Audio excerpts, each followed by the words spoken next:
App academy stock market series day 13. ನೀವು ಯಾವ ರೀತಿಯ ಹೂಡಿಕೆದಾರರಾಗಿದ್ದೀರಿ? ಎಲ್ಲ ಹೂಡಿಕೆದಾರರೂ ಒಂದೇ ರೀತಿಯವಲ್ಲ. ಹೀಗಾಗಿ ನೀವು ಯಾವ ರೀತಿಯ ಹೂಡಿಕೆದಾರ ಎಂಬುದನ್ನು ನಾವು ಕಂಡುಹಿಡಿಯೋಣ. 1. Growth oriented investor.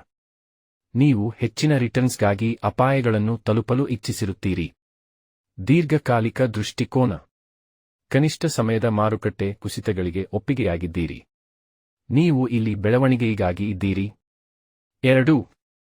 Balanced investor. ನೀವು ಹೆಚ್ಚಿದ ಡ್ರಾಮಾ ಇಲ್ಲದೆ ಸ್ಥಿರವಾದ ರಿಟರ್ನ್ಗಳನ್ನು ಇಚ್ಛಿಸಿರುತ್ತೀರಿ. ನೀವು ಇಕ್ವಿಟಿ ಅಪಾಯಗಳನ್ನು ಅರ್ಥಮಾಡಿಕೊಂಡಿದ್ದೀರಿ, ಆದರೆ ಸಮತೋಲನವನ್ನು ಇಚ್ಛಿಸುತ್ತೀರಿ. ಭದ್ರತೆ ಅವಕಾಶಗಳನ್ನು ಸಂಯೋಜಿಸಿ. 3. Risk averse investor.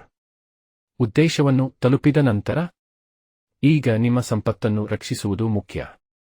ನೀವು ವೇಗಕ್ಕಿಂತ ಭದ್ರತೆಗಳನ್ನು ಪ್ರಾತಿಭಾಷಿಸಿಕೊಳ್ಳಲು ಇಚ್ಛಿಸುತ್ತೀರಿ. ವಿಷಮನಿ ನಿಯಮಿತ ಆದಾಯ. ಇದು ನಿಮ್ಮ ಆಟ. ನಿಮ್ಮ ಹೂಡಿಕೆದಾರ ಪ್ರಕಾರವನ್ನು ತಿಳಿಯುವುದು ಬುದ್ಧಿವಂತಿಕೆಯಿಂದ ನಿರ್ಧಾರಗಳನ್ನು ತೆಗೆದುಕೊಳ್ಳುವುದು. ಹಾಗಾದರೆ ನೀವು ಯಾವ ರೀತಿಯ ಹೂಡಿಕೆದಾರರಾಗಿದ್ದೀರಿ? ಕಾಮೆಂಟ್ಗಳಲ್ಲಿ ಹೇಳಿ.